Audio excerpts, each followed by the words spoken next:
Tanya, tanya, tanya pendeta. Shalom semuanya. Kita kembali lagi channel YouTube-nya GKJ Kerten. Kali ini kita berempat. Ada siapa saja? Yang pertama itu ada host senior dari YouTube-nya GKJ Kerten. Mas Senior Wahyu, katanya. halo Mas Wahyu. Halo. Keren. Yang kedua pasti sudah semua tahu. Terkenal di GKJ Kerten, Bapak Pendeta Heri Yuda Trianto SSI. Halo. Halo. Pak Heri. Selamat datang. Ini yang baru nih.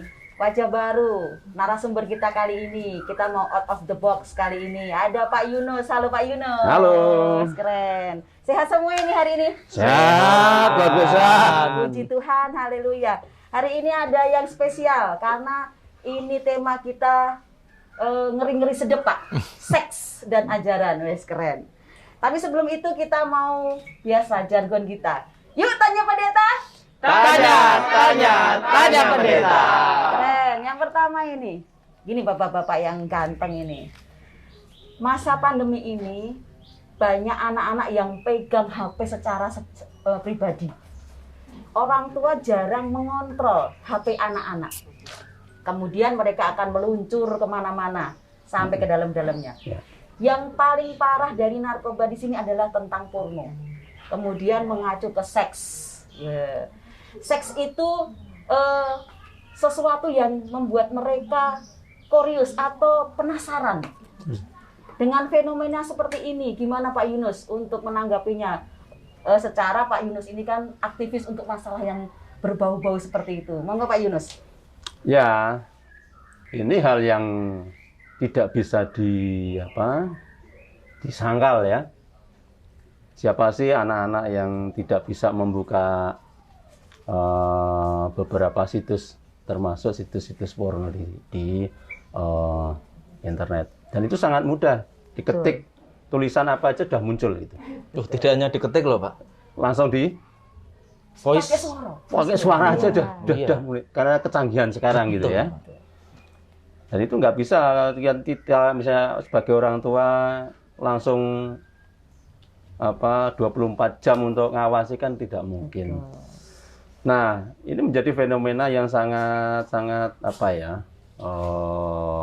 menarik untuk kita simak mungkin, atau menarik untuk bisa kita lihat dan kita diskusikan bersama dampak dari kebebasan itu gitu. Apa sih yang dimaksudkan kebebasan? Mereka bisa kok melihat, kalau di rumah nggak boleh ya misalnya melihat alat kelamin, nggak boleh ya melihat ini, tapi mereka bisa melihat dengan vulgar kok di situs-situs itu, tahu bentuknya, tahu ini dan sebagainya. Nah ini Pak Yunus. Ya.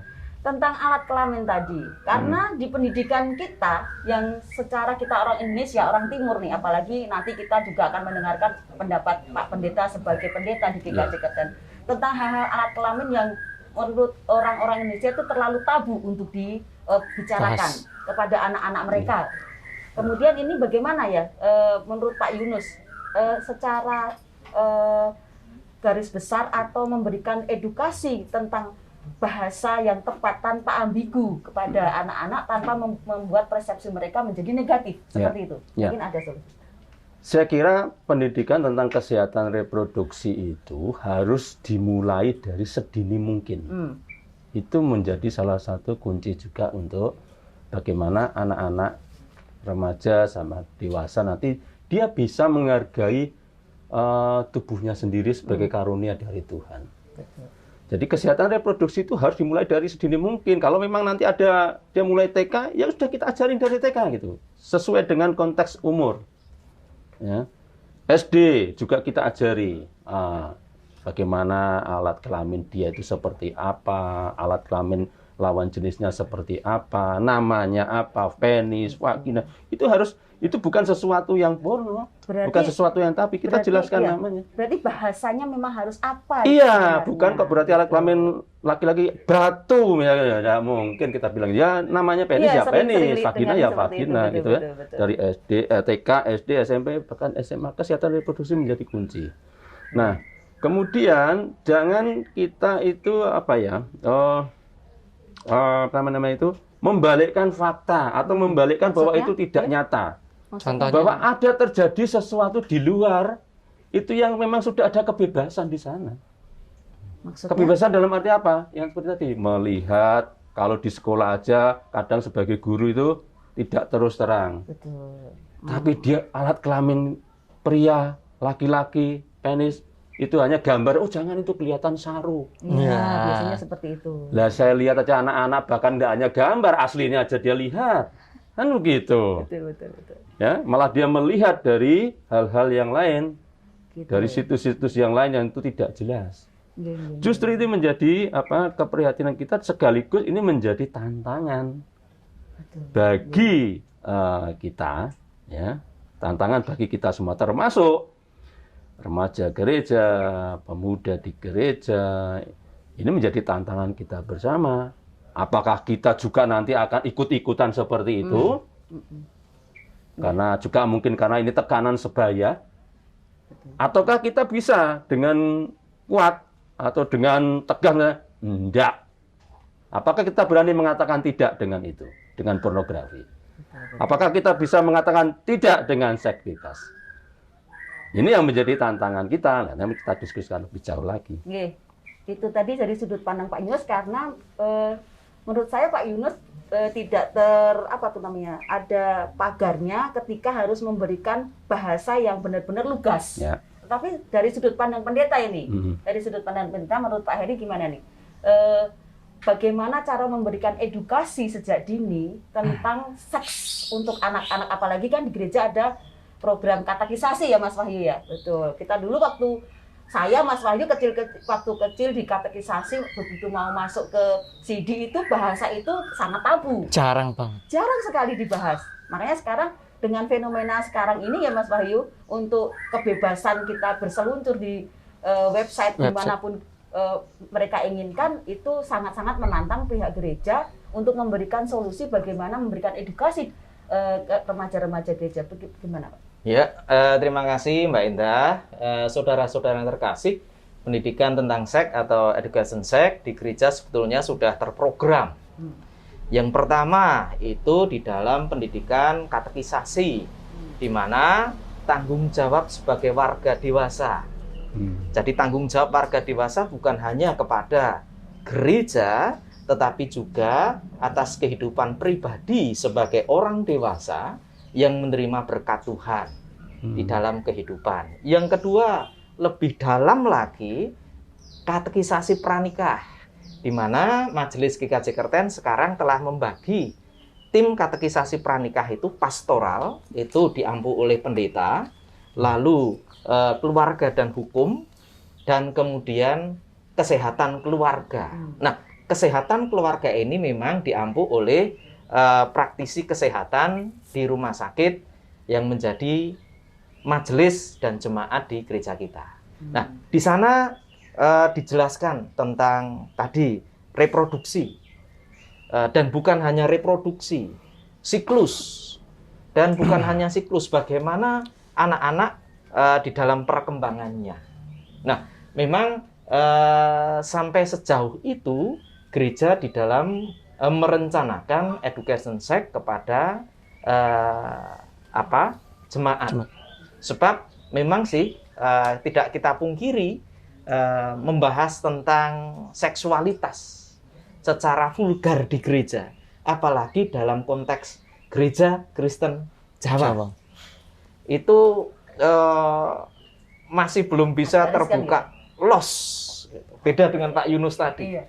Kalau ini ya namanya ini sikat itu.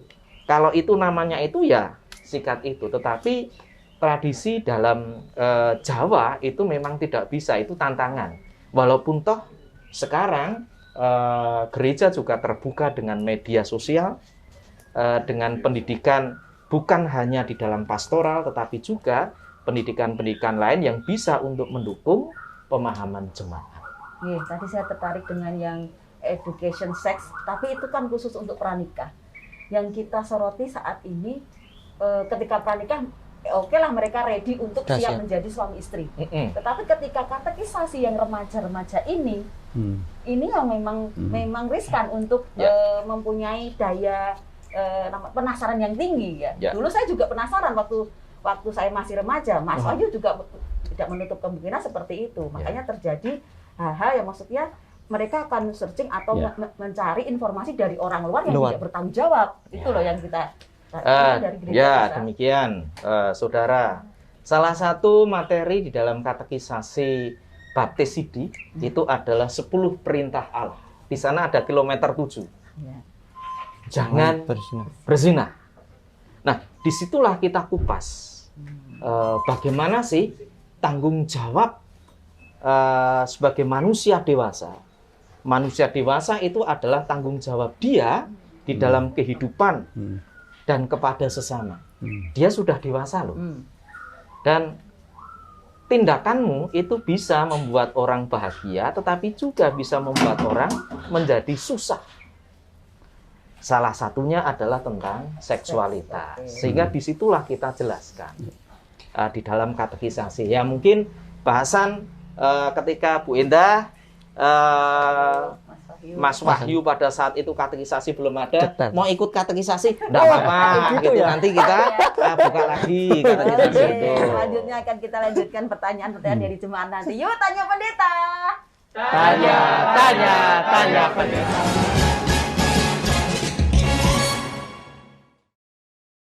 Oke, kita kembali lagi. Yuk tanya pendeta. Tanya pendeta. Nah, kita mau tahu siapa toh sebenarnya Pak Yunus yang dari tadi berbicara tentang seks yang dengan bahasa yang lugas. Siapa Pak Yunus dan apa aktivitas sekarang beliau saat ini? Monggo silakan Pak Yunus. Ya, pemirsa yang terkasih, saya Yunus Prasetyo. Bekerja sehari-hari di salah satu lembaga swadaya masyarakat, yaitu Yayasan Mitra Alam yang bergerak di isu kesehatan masyarakat. Saya lebih menjadi seorang pekerja sosial, mendampingi komunitas pengguna narkoba dan juga beberapa komunitas yang dianggap berisiko, ya, berisiko di kota Surakarta dan sekitarnya. Bahkan kami bekerja di 7 kota kabupaten di Jawa Tengah. Jadi ada komunitas pekerja seks, untuk komunitas yang laki-laki suka laki-laki, ada juga yang transgender. Nah, itu yang kita dampingi sampai saat sekarang ini. Oke, tadi maksudnya untuk yang kesehatan masyarakat apa tadi maksudnya? Kami lebih ke isu HIV. Jadi pendampingan kepada pencegahan perawatan untuk orang dengan HIV/AIDS. Gitu Mbak Indah. Oke, siap. Terima kasih. Jadi nanti pemirsa ketika ada pertanyaan atau membutuhkan informasi tentang seputaran tadi yang disebutkan Pak Yunus, bisa nanti menghubungi Pak Yunus. Nanti nomornya bisa dilihat di bawah ini. Oke. Selanjutnya Mas Wahyu, kita mau coba buka pertanyaan dari jemaat GKJ Kerten. Silakan Mas Wahyu. Yang pertama dari siapa itu? Ini dari semangkanya Markli. Siapa lagi? Namanya siapa yang nggak tahu di jemaat? Ya ini, Shalom. Saya mau tanya Pak Pendeta. Apabila seorang remaja yang berumuran 15 tahun, tetapi mereka kecanduan dengan hal-hal yang berbau porno dan seks, bagaimanakah cara agar mereka tidak kecanduan hal-hal seperti itu? Dan apakah hal itu termasuk dosa? Itu pertanyaan dari saya. Terima kasih. Monggo Pak Heri. Ya, terima kasih Mas Wahyu. Saudara, umur belasan itu menginjak masa transisi, benar Pak Yunus ya? Betul. Masa transisi itu di mana dia dari anak menjadi dadi wong gede, menjadi orang dewasa. Sehingga wajar, saya bilang wajar dalam hal ini, rasa penasarannya dan rasa ingin jadi seperti orang dewasa, bahkan dia punya figur-figur dan apa, sehingga dapat sering dikatakan mencari identitas. Nah, lalu tadi terkait dengan yang suka pornografi. Di awal tadi, kemudahan media sosial, dengan searching apa saja di Mbah Google, ketemu semua. Dan lalu bagaimana hal itu bisa diatasi, gitu ya. Nah, saudara, terkait dengan hal itu perlu disadari. Di Alkitab itu ada yang namanya cabul dan zinah. Zinah dalam pemahamannya adalah hubungan secara badaniah. Ya, hubungan secara badaniah yang dilakukan oleh seorang pria dan wanita di luar ikatan pernikahan atau yang melanggar norma kehidupan, itu zina. Nah, kalau cabul itu bukan hanya persinahan, tetapi hal yang bisa mengakibatkan perbuatan-perbuatan tidak senonoh dalam pikiran, perasaan, dan juga perbuatannya. Sehingga jika anak-anak Kristen, remaja Kristen akan hal itu, ingatlah bahwa hal itu juga sebetulnya melanggar perintah Tuhan. Dengan kita selalu mengingat akan firman Tuhan, saudara pasti akan bisa meredam. Buah-buah roh itu, kalau bahasan kemarin ya, buah-buah roh itu salah satunya adalah pengendalian diri. Nah, disitulah kamu harus mampu mengendalikan. Sebab mengapa? Saya selaku Pak Pendeta, Pak Yunus selaku orang tua, panjenengan semua sebagai teman-temannya, itu tidak akan bisa lebih dekat, lebih intim dengan handphone miliknya sendiri. Sehingga yang bisa mengendalikan adalah ya dirinya sendiri. Mengatakan Mas Wahyu. Tadi hubungannya dengan usia 15 tahun. Ini Pak Yunus. Ya. Usia 15 tahun, apakah yang selama ini Pak Yunus pegang atau atasi, usia sekian itu ada nggak Pak? Banyak. Oh banyak. Banyak. Ya, jadi gini ya, kalau kita lihat data ya, data. WHO itu salah satu lembaga kesehatan dunia. Iya, betul.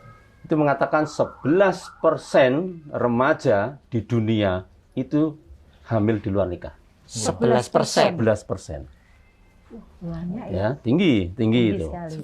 LKMD nih. Ya, apa itu Pak? Lamar keri Lamar keri meteng dhisik. Keren ini Pak, keren ini Ya. Pak Pendeta. Gitu kan? Punya Nah, istilah kita baru. persempit lagi di Jawa Tengah. Nih.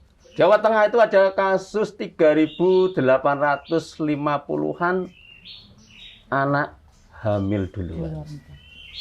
Itu 3.000. usia belasan itu ya, Pak? Iya. Waduh. Oh, tinggi ya. 3.800. Akhir-akhir ini Ya, 1-2 Atau- tahun, apalagi COVID ini COVID ini iya, meningkatkan meningkat itu. ya malah. Meningkatkan data pasti itu. itu ya. Meningkat Kegiatan- datanya, ya. ketakutan yang hakiki itu.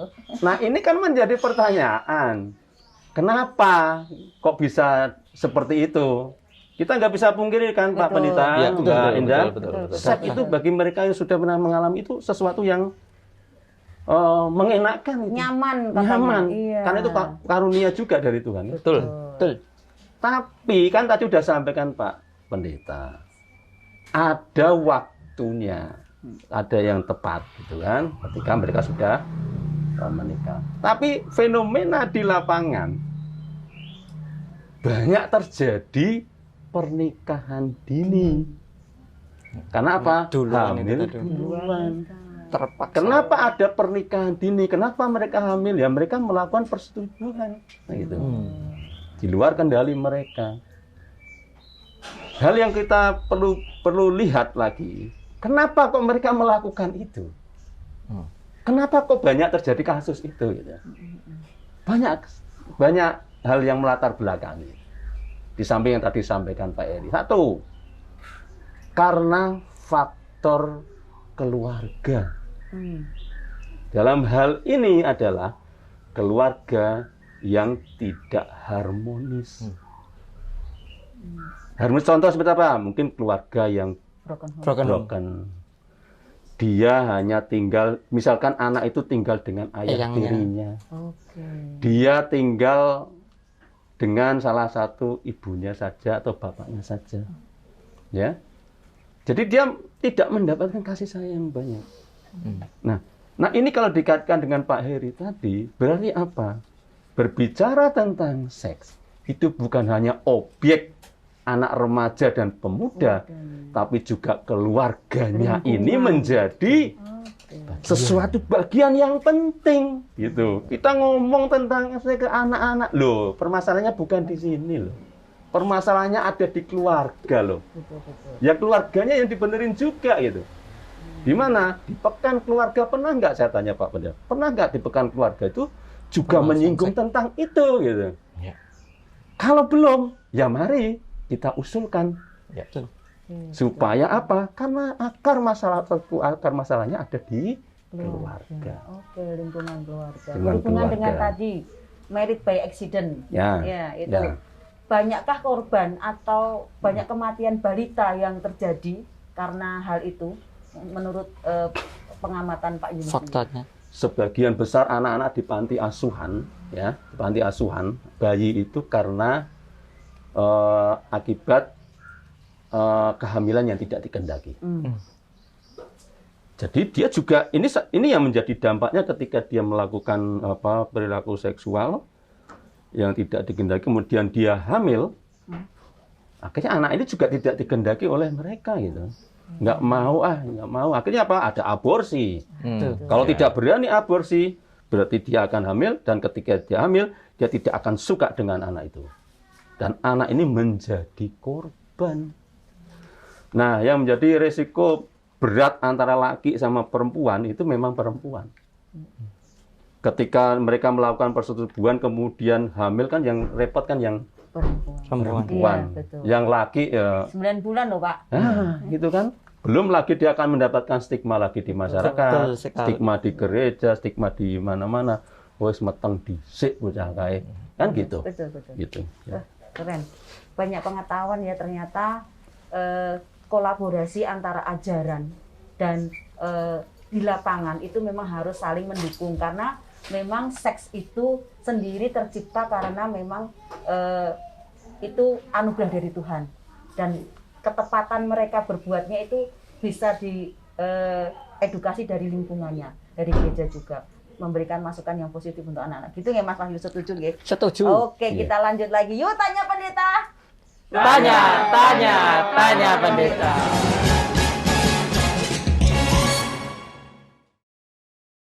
Oke, kita lanjutkan lagi dengan pembahasan yang sangat menarik, yaitu tentang seks dan ajarannya. Ya, ini Pak, ada pertanyaan lagi nih tentang perceraian.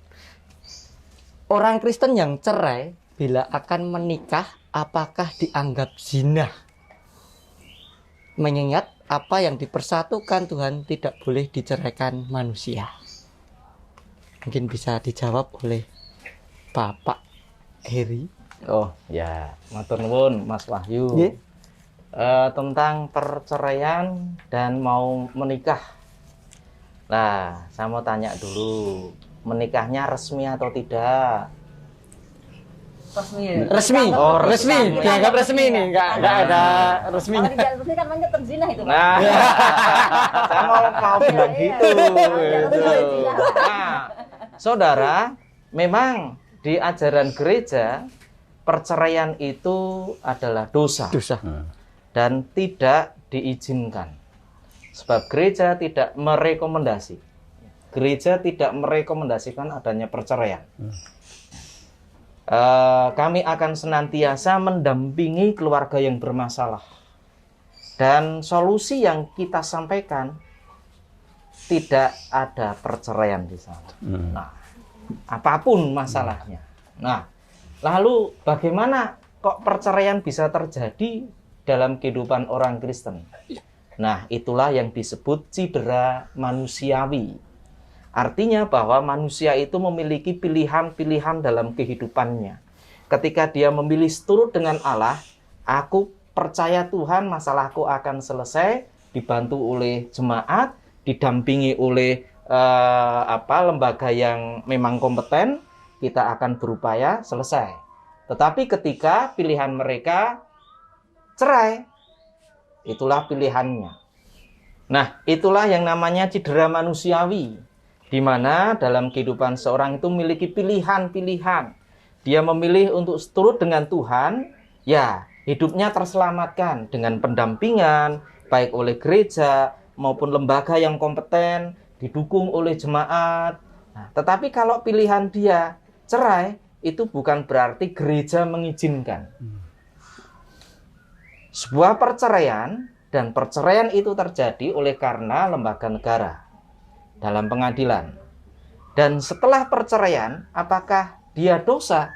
Jelas dosa. Jelas. Lalu bagaimana? Apakah bisa menikah lagi? Ya.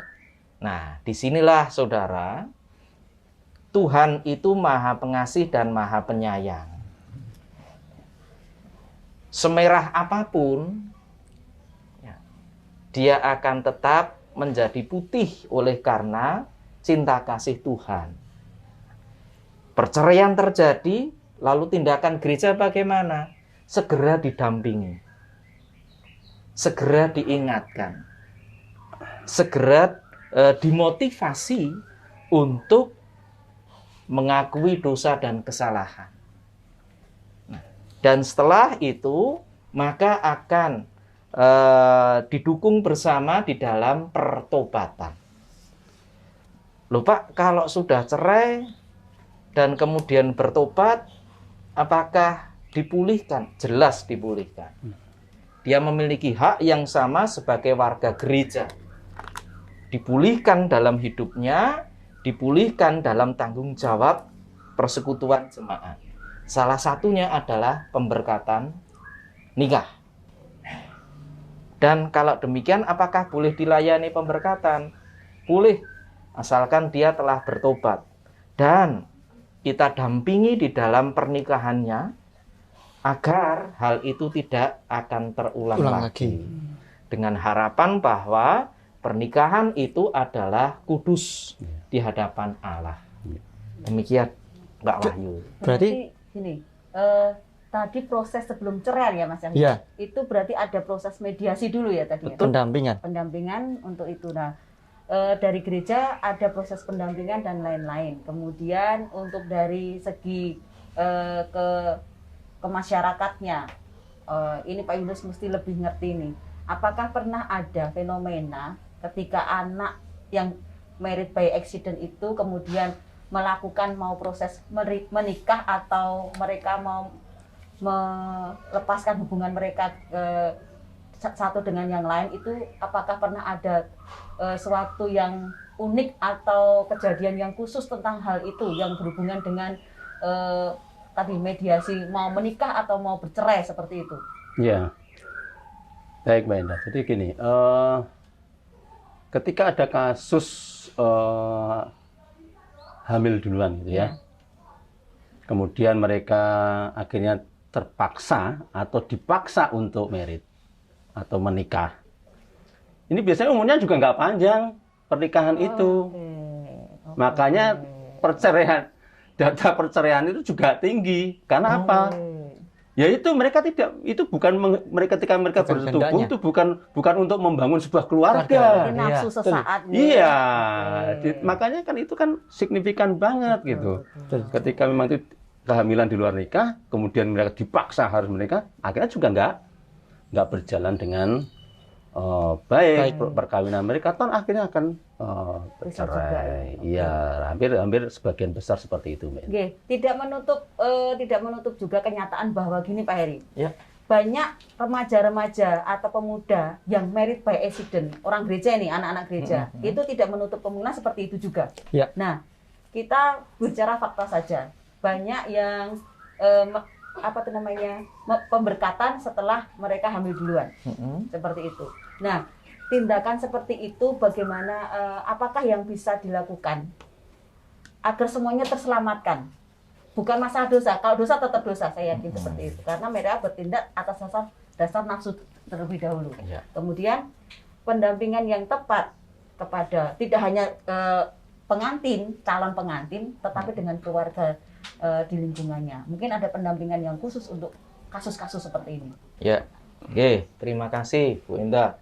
Nah, tidak dipungkiri seperti halnya tadi Pak Yunus mengatakan fenomena di lapangan terjadi demikian. Dan itu banyak kasus, termasuk juga terjadi dalam kehidupan gereja. Lalu bagaimana? Nah, selama yang kami lakukan bersama dengan majelis, bersama dengan orang-orang yang kami pandang mampu untuk menangani masalah ini, orientasinya satu, menyelamatkan. Jadi gereja berupaya ke depan itu untuk menyelamatkan. Menyelamatkan apa? Yang pertama, menyelamatkan akan cinta kasih yang sudah terwujud dalam kandungan. Sehingga kita wanti-wanti, selamatkan itu. Yang kedua, menyelamatkan akan rasa hormat seorang anak kepada orang tua. Sebab mengapa? Masalah ini bukan hanya masalah si anak. Aku takut, ya. Aku malu. Tetapi yang lebih malu adalah orang tua. Lalu juga menyelamatkan keluarga. Baik dari pihak perempuan maupun pihak laki-laki. Wah, itu kami tidak mau terima. Ya, sudahlah, seperti halnya tadi Pak Yunus mengatakan, yang paling berat adalah pihak perempuan. Ya. Walaupun di antara kita beban yang paling berat beliau, karena beliau lemu. Ya. Bukan karena masalah itu, karena bobotnya dia lebih banyak daripada kita laki-laki gitu ya. Nah, proses menyelamatkan inilah yang selalu dilaksanakan oleh gereja. Nah, dengan harapan bahwa pernikahan, pemberkatan nikah ini bisa berlangsung bukan hanya sesaat, hanya untuk menyelamatkan peristiwa hamil di luar nikah, tetapi untuk membuat keluarga ini penuh dengan damai sejahtera. Amin. Hubungan orang tua itu dipulihkan, ya. Cinta kasih anak di antara mereka pasangan ini juga dikuatkan dengan diingatkan sebentar lagi kamu memiliki anak yang harus dirawat, dijaga, karena itu adalah berkat dari Tuhan. Oke, berarti ada treatment tersendiri khusus ya, baik dari gereja ada, kemudian dari tadi aktivis masyarakat yang membidangi hal itu ada treatment juga. Nah sekarang ini untuk closing kita mau dengar ini bagaimana secara program atau kedepannya yang bisa mengkolaborasikan penyelamatan generasi muda, terkhusus untuk anak-anak gereja. Kita tidak menutup kemungkinan untuk semuanya, kalangan pemuda, remaja di luar sana yang concern tentang masalah seks dan ingin tahu tentang batas-batas seks, mungkin dari pihak gereja sebagai narasumber kerohaniawan, kemudian dari pihak lembaga yang kompeten untuk menangani hal itu bisa mengkolaborasikan program-program yang bisa diaplikasikan ke masyarakat secara umum juga, khususnya untuk gereja. Monggo Pak Heri. Saya setuju dengan Pak Yunus tadi bahwa permasalahan yang kompleks ini bisa diambil muaranya di tengah keluarga. Ya. Dan jujur memang apa yang diingatkan Pak Yunus tadi benar.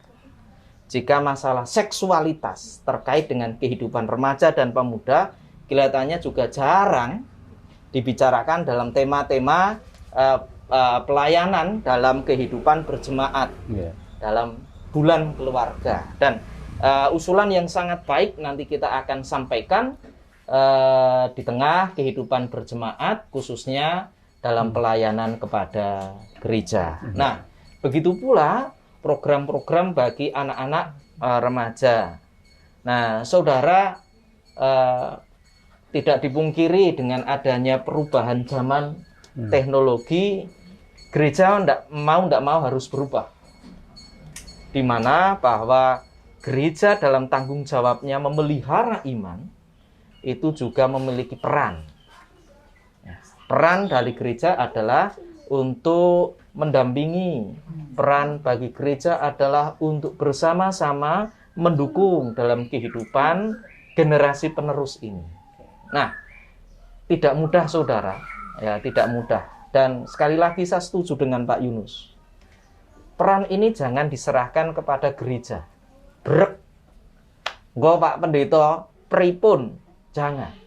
saya secara pribadi pun nyuwun pendidikan agama, entah apapun juga, termasuk iman Kristen, pertama kali terjadi itu di tengah keluarga. Ya. Pertama kali di tengah keluarga. Lalu bagaimana dengan sex education? Nah, saudara, Bapak Ibu mungkin yang masih kagungan lari alit, ya, saudara pernah mandi bersama dengan anaknya? Saudara pernah memandikan anaknya? Kesempatan itu bisa untuk digunakan sebagai pembelajaran bagi anak mengenal paling tidak organ tubuh, anatominya. Nah, tetapi juga ingat, ya, si ibu yang mandikan yang putri, si bapak mandikan yang cowok, sehingga ketika hal itu dimengerti dan dipahami, itu sedikit demi sedikit anak juga memiliki pemahaman sesuai dengan batasan usianya. Begitu pula penuh cinta kasih sayang di tengah keluarga yang bisa memampukan bahwa anak itu tidak akan lari kemana, tetapi orang tuaku yang hebat. Sehingga itulah peran dari keluarga sangat penting di tengah jemaat di dalam proses perkembangan seksualitas seorang anak di usia remaja.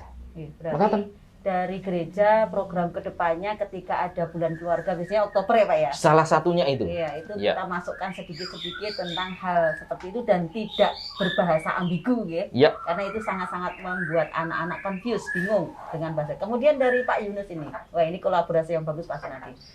Edukasi seks karena di lapangan itu lebih apa ya, real.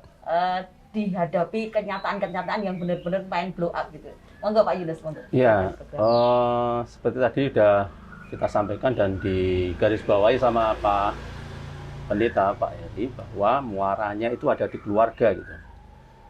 Jadi ketika permasalahan seksual ataupun permasalahan yang lain termasuk narkoba dan sebagainya, muaranya ada di keluarga, pendidikan keluarga yang baik dan benar.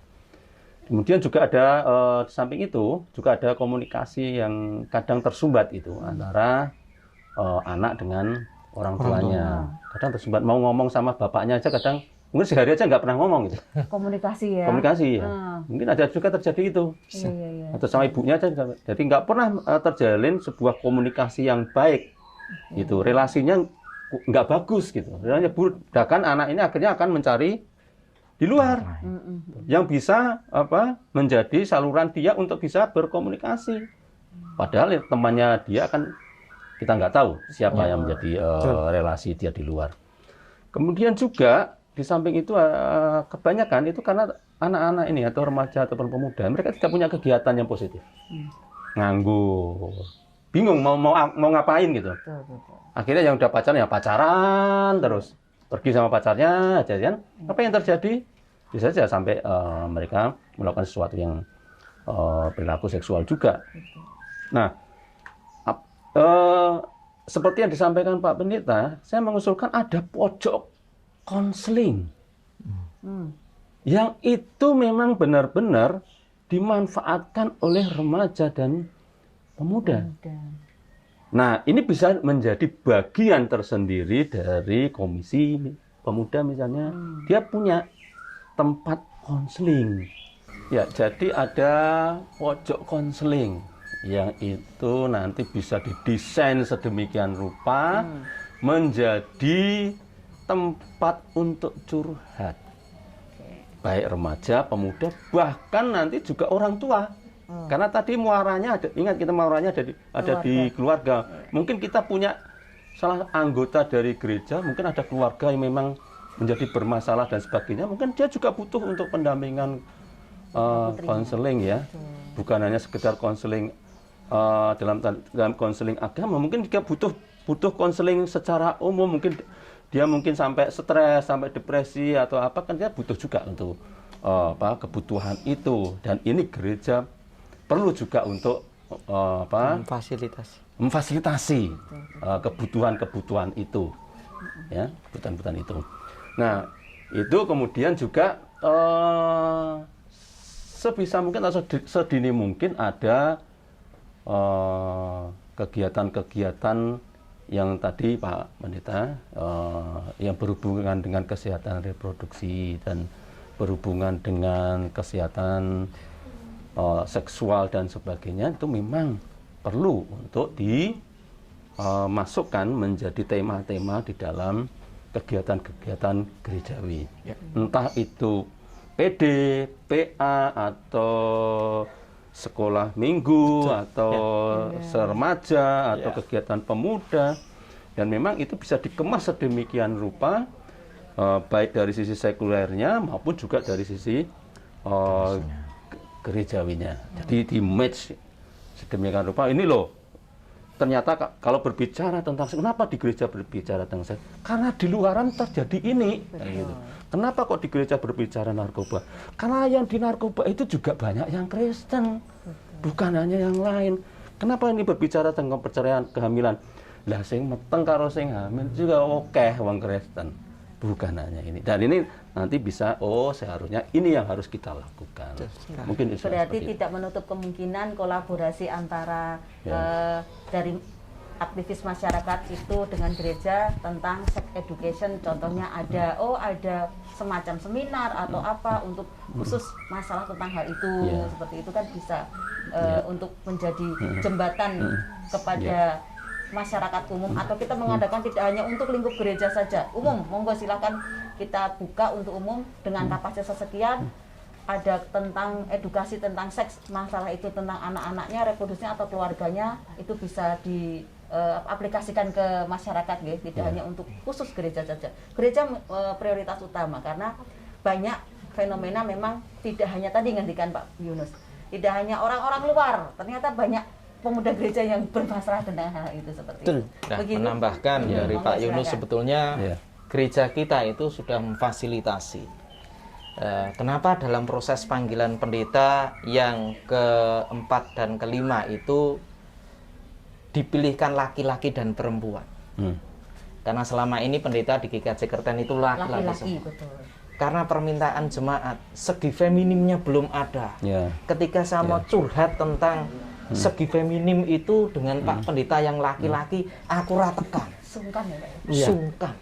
Sampai sedalam itu. Maka majelis pun memfasilitasi akan hal itu, sehingga monggo saran dari Pak Yunus, kita buka diri. Ada pendeta yang sebetulnya juga standby di kantor gereja, atau Bapak Ibu Saudara bisa menghubungi lewat nomor telepon atau lewat kantor gereja, dan para pendeta akan siap mendampingi, sehingga harapannya terjadilah konseling di dalam permasalahan atas kehidupan. Walaupun sekali lagi kita belajar bersama, merumuskan solusi bersama, tapi Pak, kula mboten gadah harta niku, lah niku gereja sing ra entuk. Ya, berarti yang penting jangan malu-malu ya Pak. Oke, jadi gini pemirsa setia YouTube GKJ Kerten. Ternyata itu bukan hal tabu, nggak usah malu tanya. Daripada nanti terjerumus mencari informasi dari pihak yang salah, ya, tidak bertanggung jawab. Gereja memfasilitasi itu. Ada pendeta perempuan, ada pendeta laki-laki, dan bisa memfasilitasi. Ada aktivis gereja juga yang mengetahui hal itu dan berkompeten di bidangnya. Monggo silakan siapa saja yang ingin konsultasi, curhat. Betul, curhat. Tidak ada kata tabu di sini, karena itu untuk pendidikan anak-anak kita ke depannya. Begitu semuanya? Oke, kita ketemu untuk sesi berikutnya yang lebih greget dengan tema yang lebih oke dalam Yuk Tanya Pendeta. Tanya pendeta. Sampai jumpa. Terima kasih Pak Yunus. Terima kasih. Oh iya, saudara, saat ini rekaman ini ada di rumah Bapak Yunus. Terima kasih Pak Yunus. Jemaat GKJ Kerten yang berada di Blok Sarimulyo. Sampai lupa. Terima kasih Pak Yunus. Sampai jumpa. Sampai jumpa.